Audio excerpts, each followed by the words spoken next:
She is the one, the only draw in the WNBA. That is not a fan on the internet. That is not some anonymous account hiding behind a profile picture. That is a sports commentator, on the record, saying out loud what 2.8 million viewers already proved with their remote controls. This is the story of a league sitting on the single most valuable asset in women's professional sports, an economic engine so powerful she pulled more viewers at 10:30 at night than most sports properties pull in primetime, and a media establishment that spent the better part of 2 years insisting, with a straight face, that she was not the draw. Caitlin Clark, the Indiana Fever, the numbers are in. And by the end of this video, you are going to understand exactly how historic these ratings are, exactly how badly the old guard's narrative has collapsed, and exactly why the WNBA's future lives and dies with one player. Stay with me. To cement herself in the record books, she is the one. Let's start with the facts, because the facts here are genuinely staggering, and I want every single person watching this to understand the full weight of what just happened. Sunday night, NBC and Peacock, Indiana Fever versus Las Vegas Aces, prime time. The game drew 2.64 million viewers. Now let me give you the context that makes that number land properly. That is the most watched WNBA regular season Sunday game since 1998. 1998. We are talking about a viewership record that stood for nearly 30 years, the Clinton administration, the original Space Jam, dial-up internet. That is how long it had been since a WNBA Sunday game did those kinds of numbers on television. And that is not hyperbole. That is not me hyping this up, that is simply the math. But wait, because the Sunday number is not even the most jaw-dropping data point from this week. The same week, on Wednesday, July 8th, the Indiana Fever played the Los Angeles Sparks on the USA Network, a cable game.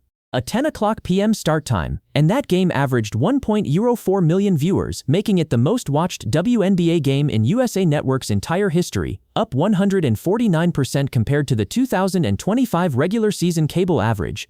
149%. I want you to sit with that. That is not growth. That is not a trend. That is a detonation. And here is the number I want you to lock into your brain right now, because we are going to come back to it. The peak viewership on that Sunday NBC game, from 10:30 to 10:45, as the Fever went on a run in what was roughly the third quarter, hit 2.8 million viewers, 2.8 million people, at 10:30 at night, watching a regular season WNBA game.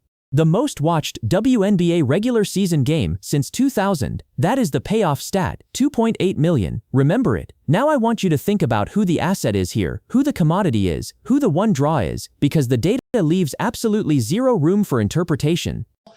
2.64 million viewers on NBC and Peacock in prime time. Most watched WNBA regular season Sunday game since, wait for it, 1998. Here is where it gets, and by interesting I mean absolutely clarifying. When you look at the comparative ratings across the entire league, the analysts ran the numbers. Fever versus Liberty on ABC drew 2.55 million viewers. That is with Sabrina Ionescu. That is with Brianna Stewart. That is with the New York market behind it. Fever vs. Wings on ABC drew 2.5 million viewers. That is with Paige Buchers on the other side. Fever vs. Fire on CBS, nobody of particular national draw on the other side, still a massive number. And now Fever vs. Aces on NBC, 2.64 million, the highest of them all, and this time without Angel Reese across from her, without Paige Buchers across from her, without the New York market, without Sabrina, just Caitlin Clark, just the Indiana Fever. And 2.8 million people at the peak. Now compare that to what the rest of the league is doing without her. Aces vs. Sky on CBS, 1.5 million, a full million fewer viewers than Fever vs. Liberty. Mercury vs. Aces, 1.2 million, 1.3 million fewer than Fever vs. Wings. The USA Network's debut game without the Fever, 529,000 viewers. The Fever's USA Network game, 1.04 million, nearly double, at 10 o'clock at night. It is like watching a restaurant that has one chef who is the entire reason the dining room is full every single night. And instead of putting that chef's name on the marquee, instead of building the whole menu around what she does best, the restaurant spent 2 years telling food critics that actually, any chef could fill those seats, that the dining room was full because of the ambiance. Because of the tablecloths, because of the parking lot, and then the numbers come in, and the parking lot has 0 cars when she is not cooking, 0, and the old guard has to sit there and explain why the tablecloths are not drawing 2.8 million people. That is where we are. That is the situation. If you are finding this breakdown valuable, please subscribe to WNBA News right now and hit the bell for notifications. We cover this league like nobody else does, and we are just getting started. Now, don't take my word for it. Listen to what the analysts are saying about the comparative numbers. A bump with the Paige Beckers. But the fact that neither of them were standing across from Caitlin Clark on the court, that speaks volumes. 2.64 million viewers, most watched WNBA regular season Sunday game since 1998. That is the anchor. That is the number the old guard has to answer for now, because for 2 solid years the narrative machine, and by narrative machine I mean the collection of media personalities, league-adjacent commentators, and institutional voices who had a vested interest in spreading the credit as widely as possible, spent their airtime telling you that Caitlin Clark was not the singular draw, that it was the rivalries, that it was the storylines, that it was the collective rising tide of the entire league. And now we have a game, a Sunday night game, that beats every rivalry game, every marquee matchup, every New York game, every Chicago game, without any of those so-called co-draws standing across from her, and it pulls 2.8 million at the peak. Let me be completely clear about what that means from a business standpoint. Networks do not pay for storylines. Networks do not pay for narratives. Networks pay for eyeballs. They pay for the number that appears on the Nielsen report the Monday morning after the game. And that number, 2.64 million average, 2.8 million peak, is the number that determines broadcast rights fees, advertising rates, and ultimately how much money flows into this league. Caitlin Clark is not just the face of the WNBA, she is the economic engine. She is the asset. She is, to put it in terms even the old guard can understand, the money. And the money just broke a 28-year record. Now here is where the pattern becomes, and by becomes I mean has always been, and we can finally prove it, undeniable. Pass 1, the specific failure of the narrative. The old guard's argument was always that the ratings bump was about the rivalry. Angel Reese versus Caitlin Clark, the drama, the tension, the Chicago-Indiana matchup, and sure those games drew well. But this Sunday NBC game did better than the Angel Reese matchup. It did better than the Paige Buchers matchup. It did better than the New York Liberty game with Sabrina Ionescu and Brianna Stewart. It did better than all of them, without any of those names on the other side of the court. That is not a rivalry draw. That is not a drama draw. That is a singular asset draw. That is one player moving the needle so hard that it does not matter who you put across from her, because the audience is not tuning in for the opponent. They are tuning in for Caitlin Clark. 98. This game was the first game in WNBA history that had a window that started at 10 p.m. and still eclipsed 1 million viewers. That speaks volumes. Yes, it does, and I want every single person watching this to understand exactly what volumes it speaks. Pass 2, the pattern. This is not a one-week story. The transcript from the analysts makes this explicit. The Indiana Fever has been setting viewership records since Caitlin Clark arrived in 2024. Every single season, every single network, NBC, ABC, CBS, USA Network. It does not matter what channel, it does not matter what time slot, it does not matter who the opponent is. The Fever with Caitlin Clark draws more than the rest of the league, consistently, repeatedly, without exception. The USA Network game is particularly instructive here because that is the one that should not have worked by the old guard's logic. 10 o'clock at night, cable television, Los Angeles Sparks, not exactly a marquee rivalry opponent. No primetime slot, no major market opponent, no drama narrative to lean on, and it still drew 1.04 million viewers, still became the most watched game in USA Network's WNBA history, still beat the network's own debut game by nearly double. Up 149% from the 2025 cable average, 149%. That is not a trend, that is a transformation. That is what one asset does to a broadcast property when the people running the broadcast finally get out of the way and just put her on television. Pass 3, the enablers. Now this is the part that should make you genuinely frustrated, because the old guard, the institutional voices, the league's narrative machine, the commentators who spent 2 years distributing the credit, they did not just fail to acknowledge what was happening, they actively pushed back. They told you the numbers were about the league growing broadly. They told you it was not about one player. They told you that framing it as the Caitlin Clark show was somehow reductive or unfair to the other players. And I want to be precise here, because this matters. It is not reductive to read a Nielsen report. It is not unfair to a player to note that her game drew 1.3 million more viewers than a game without her on the same network. That is not an opinion, that is arithmetic.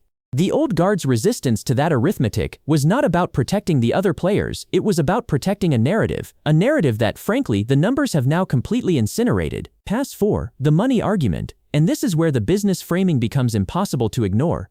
Think about what 2.8 million peak viewers means in advertising revenue terms. Think about what a 149% ratings increase means when a network is negotiating its next rights deal.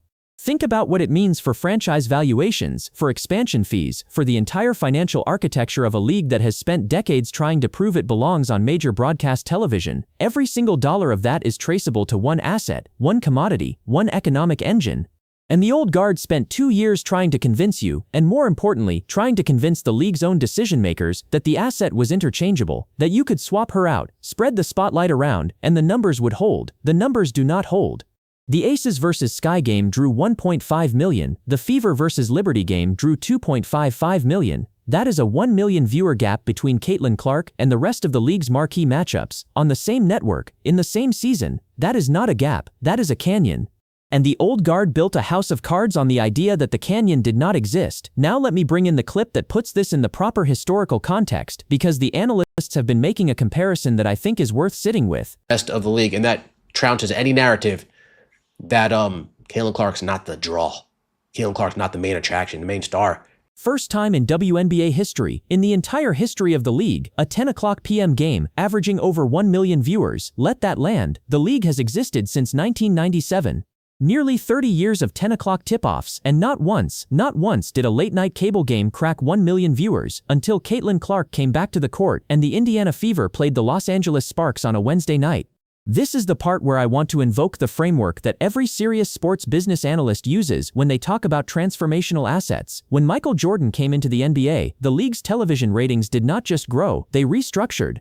The entire broadcast calendar got reorganized around which games he was playing in. When Tiger Woods was in contention at a golf major, the Sunday ratings were not just higher, they were categorically different from every other Sunday in the sports calendar. The pattern is the same.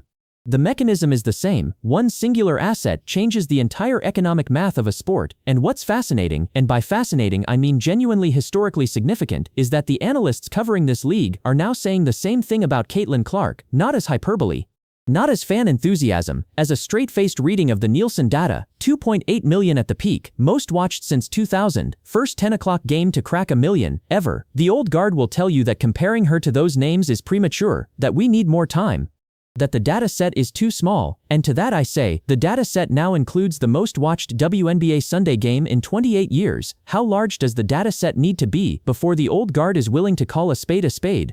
While Caitlin Clark was busy doing what she does best, filling television screens and printing money for this league, the old guard was busy doing what it does best, finding new ways to explain why the numbers do not mean what the numbers obviously mean.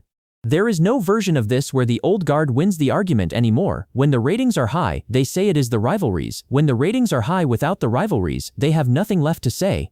There is no framing, no narrative spin, no redistribution of credit that survives a head-to-head comparison of 2.8 million peak viewers against 529,000 for the network's debut game. Without her, the math is the math, the asset is the asset. And the old guard is now arguing with arithmetic. That trounces any narrative that Caitlin Clark is not the draw. Caitlin Clark is not the main attraction, the main star. The analysts said it, the numbers said it, and now I am going to say it one final time, with all of the receipts on the table. Here is the verdict. Caitlin Clark is the face of the WNBA, not a face, not one of several faces, the face, the singular economic engine, the one draw that the entire broadcast infrastructure of this league is built around, whether the old guard acknowledges it or not. And the evidence is now so overwhelming, so historically documented, so thoroughly cross-referenced across every network and every time slot and every opponent combination, that continuing to dispute it is not a principled position, it is a choice. A deliberate choice to ignore what 2.8 million people at 10:30 at night are telling you with their remote controls. Let me give you the final picture in numbers, because I want this to be the thing you carry out of this video. 2.8 million.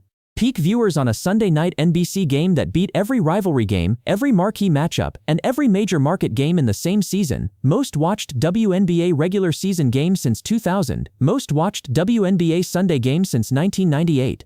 First cable game in WNBA history to average over 1 million viewers at a 10 o'clock start time, up 149% from the prior year's cable average. And a gap of 1 million or more viewers between Indiana Fever games and the rest of the league's highest profile matchups on the same networks. That is not a hot streak. That is not a moment. That is a structural reality. And the structural reality is this: the WNBA has built something genuinely rare in professional sports. It has an asset so valuable, so singularly capable of moving the needle, that she broke a 28-year record on a Sunday night without a single marquee opponent across from her. Now here is the prediction: the old guard is going to do one of two things. They are going to quietly stop making the "she's not the only draw" argument, because the data has made that argument publicly embarrassing. Or they are going to find a new version of it, some new framing, some new redistribution of credit that lets them avoid saying the words out loud. Either way, the numbers will keep coming in, and the numbers will keep saying the same thing they have been saying since 2024. 2.8 million, the rising tide, the needle mover, the one draw, the asset, the money. Put some respect on her name. To cement herself in the record books, she is the one. Before we close out, I need you to do one thing. Drop your honest answer in the comments right now. Forced choice, no fence sitting. Is Caitlin Clark the singular face of the WNBA? Yes or no? Not one of the faces, not "it's complicated." Yes or no? Because the old guard has been hiding behind "it's complicated" for 2 years, and the 2.8 million peak viewers on a Sunday night have officially made that answer simple. Drop it below. I want to see where this community stands. If you are not subscribed to WNBA News yet, hit that subscribe button right now and turn on all notifications, bell icon, all notifications, because the next time this story moves, you are going to want to be the first person in your feed who knows about it. We are not going to let you miss it, and click the video on your screen right now. We have got another breakdown sitting there that picks up exactly where this one leaves off, and I promise you it is worth your time. This is WNBA News. We'll see you in the next one. 2.64 million viewers on NBC and Peacock in prime time. Most watched WNBA regular season Sunday game since, wait for it, 1998. Bump with the Paige Beckers. But the fact that neither of them were standing across from Caitlin Clark on the court, that speaks volumes. This game was the first game in WNBA history that had a window that started at 10 p.m. and still eclipsed 1 million viewers. Best of the league, and that trounces any narrative that Caitlin Clark's not the draw. Caitlin Clark's not the main attraction, the main star.